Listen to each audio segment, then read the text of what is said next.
Olá, alunos! Tudo bom com vocês? Professor Caio Cefas aqui. Então, gente, eu vou dar início aí às nossas aulas online, que vamos ter aí por volta dessas semanas. E vou começar aqui com mecânica dos solos. Só vou falar inicialmente que todas as nossas aulas estão e estarão disponíveis pelo Google Classroom, que eu espero que todos tenham acesso. Inclusive é aqui que eu estou agora, ó. Estou no Google Classroom e vou dar a introdução à nossa aula de mecânica dos solos, aula 1. E o que vem a ser então a mecânica dos solos? A mecânica dos solos procura prever o comportamento de maciços terrosos quando sujeito a solicitações provocadas, por exemplo, por obras de engenharia. Nós temos o solo, né? O solo é inicialmente livre, sem nada, e vamos construir uma edificação nele.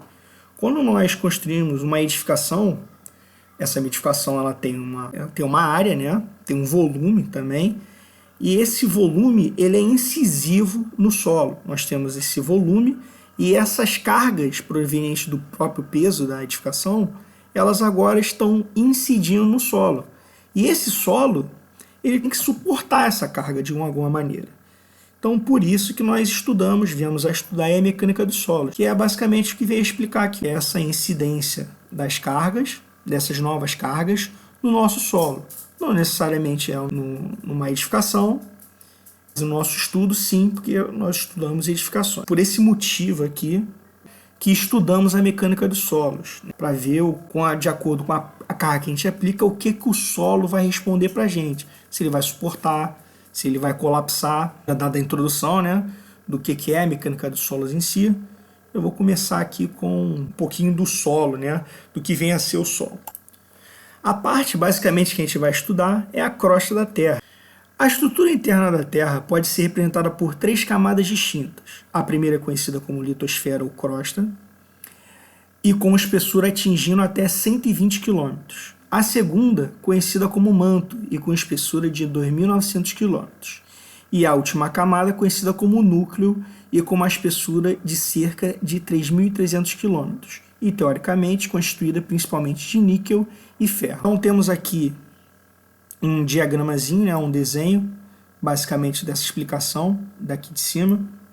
Dado o centro da Terra, até a camada mais externa, por volta de 3.300 km, nós temos o núcleo.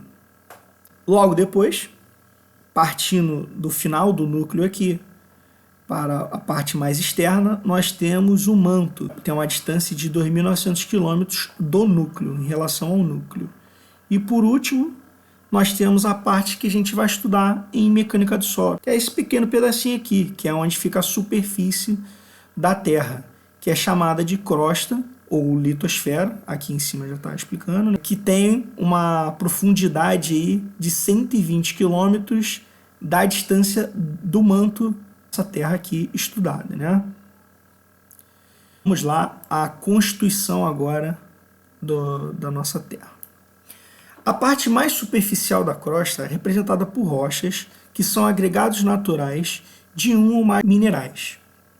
Mineral é definido como toda substância inorgânica, natural, de composição química e estruturas definidas. As rochas são divididas em 3 tipos principais, de acordo com sua gênese. São as rochas magmáticas, ou ígneas, sedimentares e metamórficas. Então vamos lá, gente, aplicando aqui um pouco em relação à nossa constituição. A rocha é um corpo sólido, né? Um corpo sólido de agregados naturais de um ou mais minerais, né? Ou seja, nós temos um aglomerado dessas partes minerais e naturais que formam em si, juntas, elas formam a rocha, né? E aí nós temos aqui embaixo, nós temos aqui os tipos de rocha, né? Que são 3 tipos basicamente de rocha, que elas são dadas, os tipos das rochas, de acordo com a gênese dela, de onde ela vem, né? De onde ela é originada. De acordo com a origem dela, nós temos o tipo que ela é, né? Então vamos aqui ver nossos tipos aqui de rocha.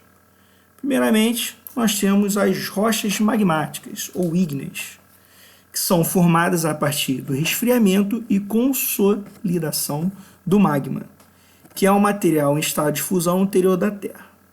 Por esse motivo, as rochas magmáticas também são chamadas de endógenas, que se originam no interior de um organismo, de um sistema, ou se desenvolve pela influência de fatores externos.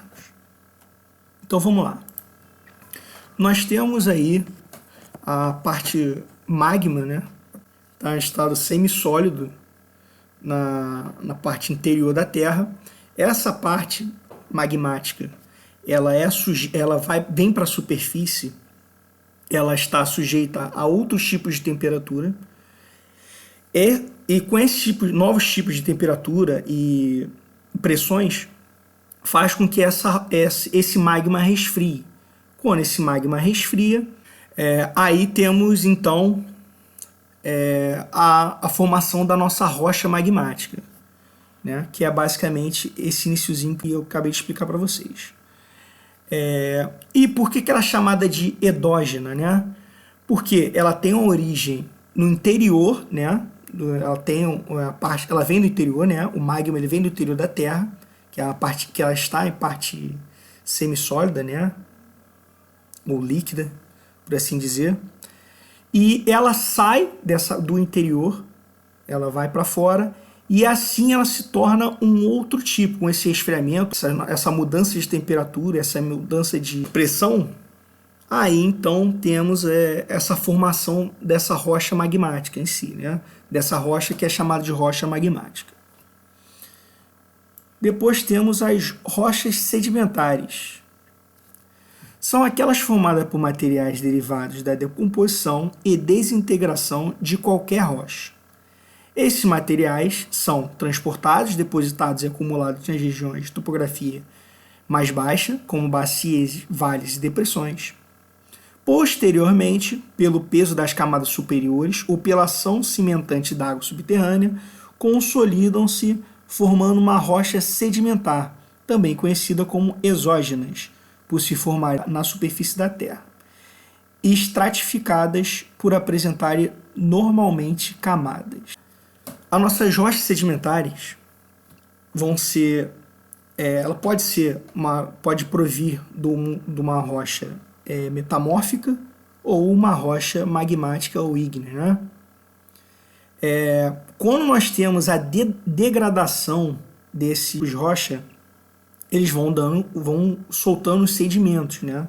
E esses sedimentos eles vão se acumulando e depois, pela ação aqui da água ou o próprio peso que vai ter acima desse material, ele vai adensando, né? E formando uma nova rocha.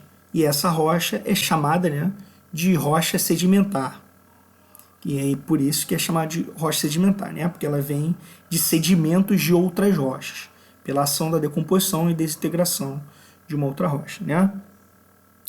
E também é conhecida como exógenas por formarem na superfície da Terra, né? A palavra exo, né, ela está dizendo que está fora. A palavra endo é tudo que está dentro e a palavra exo é tudo que está fora. Então, por isso que vem a ser exógena, né? Exatamente por ela estar na parte superficial na superfície da Terra, né? Se formar na superfície da Terra somente. E por último, nós vamos ter aqui, última das nossas rochas, nós vamos ter as rochas metamórficas, que são aquelas originadas pela ação da pressão, da temperatura e de soluções químicas em outra rocha qualquer. Então vamos lá. Nós temos esses dois tipos que a gente já viu de rocha, a rocha magmática e a rocha sedimentar. A rocha metamórfica é basicamente quando uma rocha qualquer e modifica pela ação da pressão, né, ou da temperatura, ou de soluções químicas, né, que é basicamente o que está escrito aqui.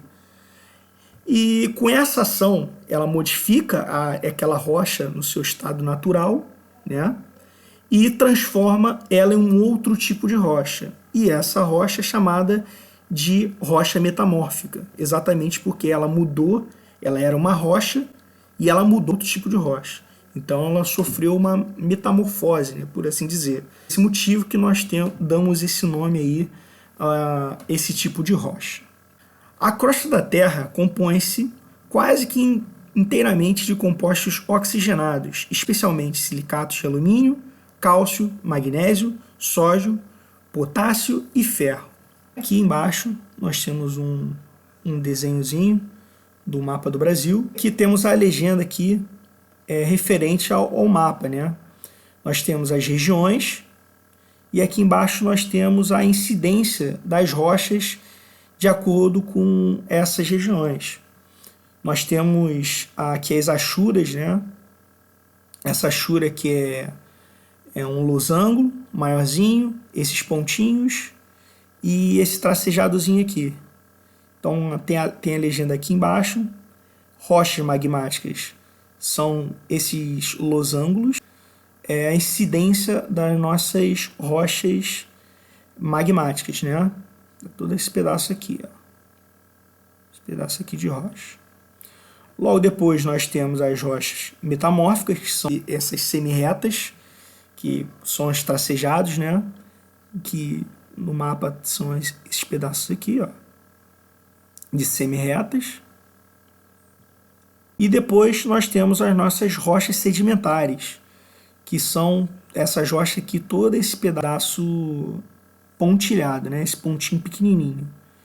Vemos aqui que ela basicamente fica mais perto dessa parte do litoral, né? Essa parte onde tem o litoral normalmente é onde a gente tem a incidência dessas nossas rochas sedimentares, né? Então, gente, aqui é o final da nossa aula. Eu vou ficar por aqui. Espero que vocês tenham entendido. Qualquer dúvida aí referente à matéria, vocês podem me procurar via WhatsApp, mandando mensagens. E se vocês acharem interessante, eu posso fazer ao vivo aí, né? A gente conversar sobre a matéria, se houver dúvidas. E eu posso tirar essas dúvidas aí de vocês, tá? Espero que vocês estejam todos bem. Aí que está vivendo, uma hora vai passar. E logo logo a gente vai se encontrar aí para termos as nossas aulas novamente aí presenciais e continuar estudando, vendo os nossos materiais, tá ok? Fiquem bem. Tchau, tchau.